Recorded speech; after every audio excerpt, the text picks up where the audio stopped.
पानी झोंक रहे हो। अब तुम्हें पता है ना कि हम इसे छोटा समझ रहे। तो राम ने जवाब दो कि नाथ, आप जानते हो कि संतों को और ब्राह्मणों को कभी क्रोध नहीं करना चाहिए। जो सच्चा संत होता है अगर उसने क्रोध कर लिया तो महाराज वो संत नहीं माना जाता। चाहे कितनी भी बड़ी गलती कोई कर दे, लेकिन संत का स्वभाव होना चाहिए कि उसे क्रोध ना आए।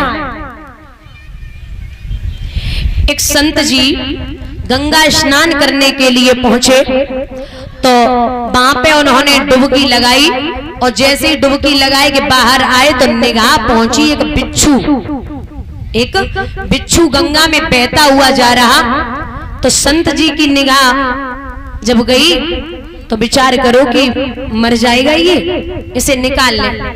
तो जैसे ही बिच्छू के लिए हाथ बढ़ाओ तो बिच्छू का स्वभाव होता है डंक मारना। जैसे ही छुओ महाराज बिच्छू ने डंक मारो, एकदम हाथ से छूट गया। जिसे बिच्छू काटता है वही जानता दर्द कितना होता है। सोचा कि अब डंक मार रहा है, छूट गया हाथ से। दोबारा फिर कोशिश की कि ये मर जाएगा। दोबारा फिर उठाया और उठाएगी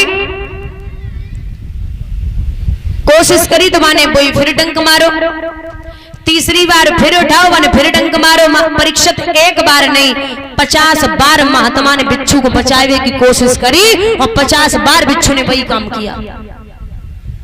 अब एक सामने खड़ा व्यक्ति बराबर देख रहा, बोले कैसे संत हो, ये बार बार आपको डंक मार रहा तो छोड़ दो, जाने दो, मर जाने दो।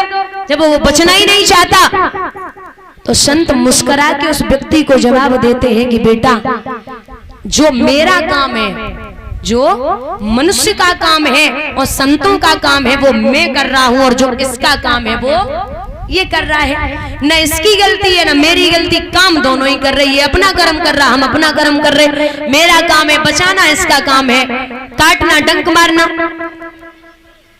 तो बोले और कोई होता तो अभी तक छोड़ देता। संत जी मीठे स्वर में बोले कि बेटा, संत का स्वभाव होना चाहिए, चाहे कुछ भी हो जाए, चाहे कितना भी कष्ट पड़ जाए, लेकिन कभी गुस्सा नहीं करना चाहिए और शांत सहनशीलता दिखानी चाहिए। तो राम समझाए रहे कि महाराज ब्राह्मणों को शोभा नहीं देता, मान जाइए। लेकिन लक्ष्मण नाय रुके रहे। तो जवाब दो, सुन ले बानी रघुबीर, और फिर से छोड़े वही तीर, और हे या खीर तेरे भैया की, हे या खीर तेरे भैया की, माने ना समझा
जवाब दिया कि मुझे ज्यादा मत समझाओ, लक्ष्मण को समझाओ। हजारों बार समझाया, तब जाकर के परशुराम की बुद्धि के पर्दे खुले। महाराज परशुराम जी ने हाथ में जो धनुष था राम को दिया और कहा, हे प्रभु इसकी चाप चढ़ाइए। तो भगवान ने चाप चढ़ाई। बड़े विधान से विवाह संपन्न हुआ। बुजुर्ग ध्यान देंगे, राम की शादी सीता के साथ में, लक्ष्मण की शादी उर्मिला के साथ में, भरत की शादी मांडवी के साथ में और शत्रुघ्न की शादी स्फुरत कीर्ति के साथ में। चारों भाइयों की शादी हुई। लेकिन परीक्षित जब विदाई का समय आया, जब विदाई का समय आया तो राजा जनक बहुत बुरी तरीके से रोए। मैया सुनैना ने जवाब दो, एक बात बताओ नाथ, जब आप ऐसे रोएंगे तो दुनिया के आम पिता क्या करेंगे? तो जनक मीठे स्वर में बोले कि देवी हमें तू जब बता कि ये कहाँ का नियम है कि 20 साल तक कलेजे के टुकड़े को छाती से लगा के रखो और किसी और के हाथ में दे दो। यहाँ इतने भैया बैठे, आपसे निवेदन है, जीवन में कहीं भी भोजन करने जाओ और भोजन अच्छा न बने या न अच्छा लगे तो महाराज कह सकते हो कि भोजन ये खराबी थी। लेकिन कोई बाप अगर अपनी बेटी का विवाह कर रहा है तो उसकी शादी में भले ही कैसा भी भोजन बने, लेकिन कभी ये मत कहना कि भोजन अच्छा नहीं बना, क्योंकि वो बाप पूरी जिंदगी की कमाई अपनी बच्ची की शादी में लगा देता है। बेटियां जब पैदा होती है ना तो लक्ष्मी, भाग्य और संस्कार लेके आती है।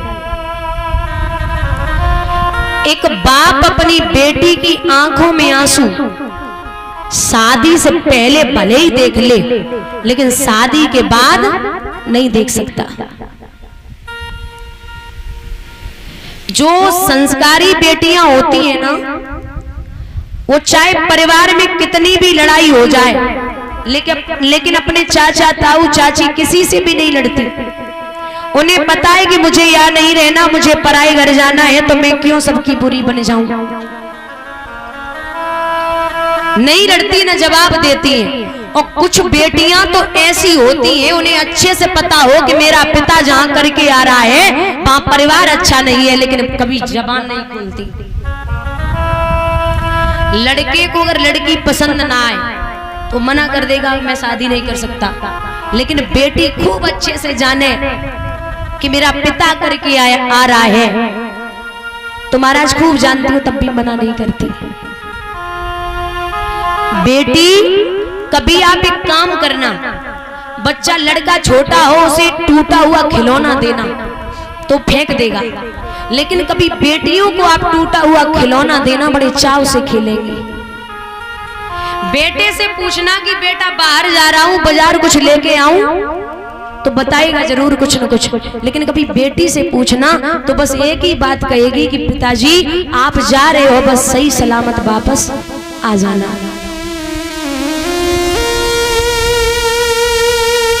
बिटिया की जब शादी होती है तब सब रोते हैं, ये तू नातेदार रिश्तेदार व्यवहारी जो भी सब रोते, लेकिन एक ऐसा व्यक्ति रोता जिसे नहीं रोना चाहिए, जिसे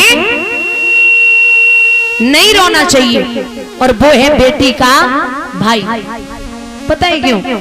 परीक्षित जब वो कुंवारी रहेगी ना, जब तक शादी नहीं होती तब तक रोज लड़ेगा, मेरे लिए खाना बना, मेरे कपड़ों पे प्रेस कर दे, वरना ऐसे घर में शादी करूंगा सास रोज पीटेगी। मेरा ये काम कर, वरना ऐसे घर में शादी करूंगा पति रोज पीटेगा। वो बहन से डेली लड़ेगा। लेकिन बुजुर्गों जब बहन विदा होती है ना तो सबसे ज्यादा भाई रोता है, एक कोने में बैठ के आहें भरता है। तो एक व्यक्ति पूछता, ये बता अब तक तू रोज लड़ता था,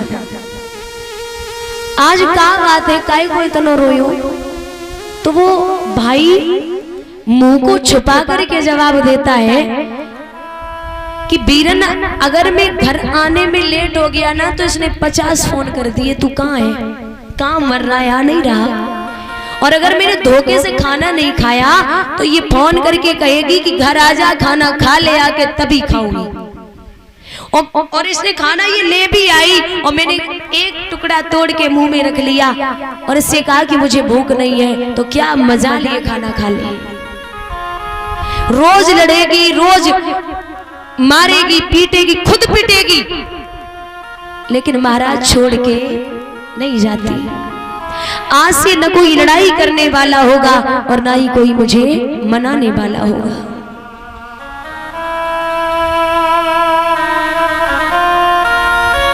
बेटियां वो रत्न है जो हर किसी के घर में नहीं होती। बेटी को पालने वाला बाप, पिता बड़ा भाग्यशाली होता है, क्योंकि एक कहावत है, विद्वान कहते हैं कि जब लोग 100 पुण्य करें, जब लोग 100 पुण्य करें तो एक बेटा घर में होता है, और जब 1 करोड़ पुण्य करे तब एक बिटिया घर में पैदा होती है। एक गरीब की बेटी जब विदा होती है ना, और जब वहां विदाई होने के बाद जब दहेज में कुछ गरीब दे नहीं पाता तो ससुराल में जाने के बाद लाड़ो अपने पिता के लिए एक पत्र लिखती है और कहती है, पापा